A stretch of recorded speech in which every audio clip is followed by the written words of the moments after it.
Doris Solís, secretaria ejecutiva de Alianza País.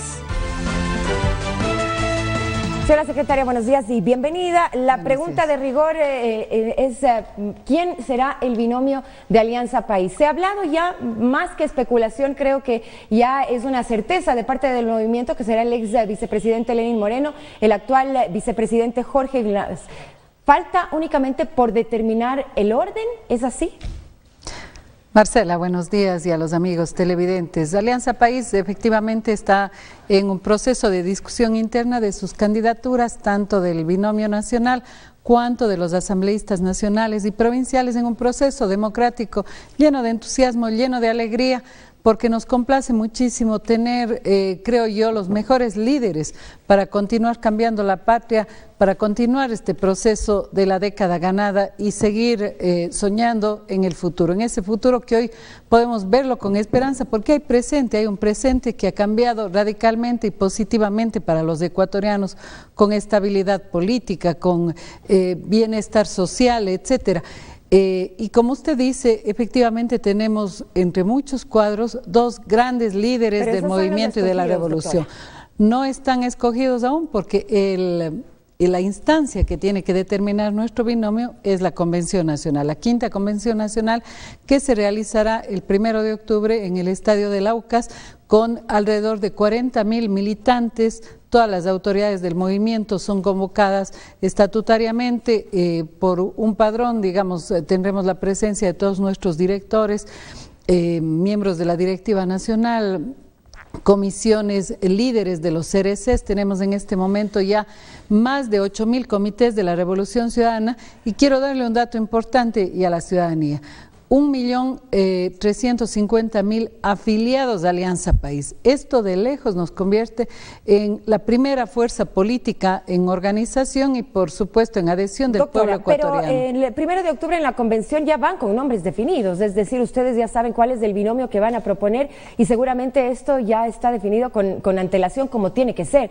Incluso este domingo también es la última semana, el último plazo que tendrían para postular candidatos a asambleístas nacionales. ¿Cómo va a ser el proceso para escogerlos? Se ha hablado, por ejemplo, de que tendrán un gran peso los comités de la revolución y que tendrán mucho que ver en las decisiones que se tomen. Se habla un peso también adicional del lado de las encuestas que ustedes están realizando un poco para medir las candidaturas a lo largo y ancho del país. Sin embargo, la decisión final la tiene el buró político. ¿De qué sirven los comités de la Revolución Ciudadana? ¿De qué sirven las encuestas? ¿De qué sirven los militantes si es que el que escoge en definitiva es del buró a la cabeza del presidente? A ver, no es así, Marcela. Expliquemos a la ciudadanía cuál es el proceso que el propio Código de la Democracia nos obliga a los partidos políticos. El Código de la Democracia nos señala 3 formas de consulta democrática dentro de las organizaciones. Primarias abiertas, donde además podría participar toda la población. Es un método muy amplio que se usa en varios países. Por ejemplo, el Frente Amplio de Uruguay consulta a toda la ciudadanía, es decir, alguien que incluso no sea de Alianza País podría votar, pero no es el método que estamos siguiendo. Primarias cerradas o consulta democrática a todas las instancias del movimiento.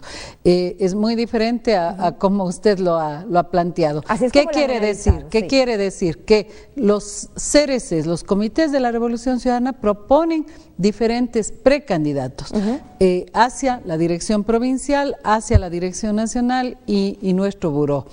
Esos nombres se validan también con una consulta a la ciudadanía a través de encuestas, de sondeos.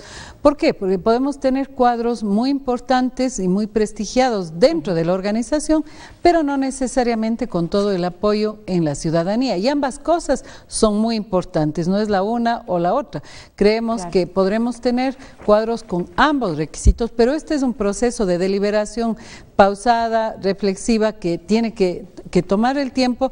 Y solamente quería corregir una fecha. El proceso está planteado para que los CRCs, nuestra militancia de base, proponga las precandidaturas hasta el 18 de este mes, hasta el 18 de septiembre. Luego, la deliberación de nuestras directivas y de nuestras comisiones provinciales electorales para elevar los nombres a las instancias nacionales se dará hasta el 26 de septiembre. A partir de ahí, haremos también las respectivas mediciones, análisis, No presentaremos en el 1 de octubre las listas de asamblea.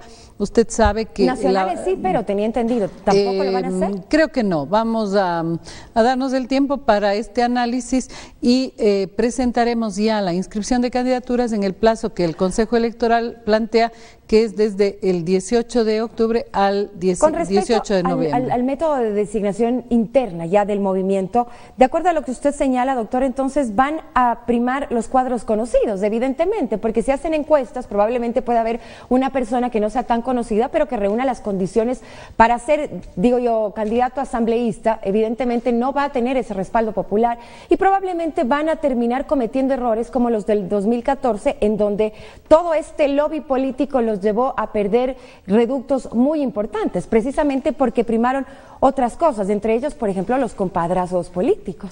No hay un solo factor para determinar, y esto es importante también señalarlo. Nosotros hemos definido una serie de cualidades políticas, de liderazgo y éticas. Todas ellas tienen que ser analizadas porque queremos llevar y proponerle al país los mejores hombres y mujeres para continuar este proceso de cambio. Entonces, por ejemplo, en los temas éticos hemos planteado los requisitos que tiene obviamente la Constitución, que tiene el Código de la Democracia, como no ser contratistas incumplidos, deudores del Estado, tener, digamos, sentencias ejecutoriadas, etcétera, deudores del IES, del SRI, de pensiones alimenticias, pero también el tema de los paraísos fiscales, el tema de ligar en nuestros representantes pues ese compromiso con la patria y no tener sus capitales o sus bienes en paraísos fiscales, que para nosotros es una bandera muy importante, habida cuenta además de nuestra propuesta para la consulta popular al respecto. Otras características del liderazgo: una combinación adecuada de jóvenes, mujeres con experiencia, con cuadros experimentados, es decir, es una deliberación, como lo he señalado, muy importante. Nosotros proponemos a nuestra militancia y al país volver a tener mayoría en la Asamblea Nacional para garantizar una asamblea que no obstruya al Ejecutivo, una asamblea que no sea un foco de oposición violenta, obstruccionista, como evidentemente propone la oposición. Luego de 10 años de estabilidad política, creemos que el país se merece una continuidad en la colaboración de las funciones del Estado, como ha garantizado la Revolución Ciudadana, en función de patria, en función de país, en función de una propuesta de trabajo como la hemos venido llevando adelante. Doctora, gracias. Estaremos pendientes de las precisiones que se hagan en el interior del movimiento. Un buen día para usted, 7:12.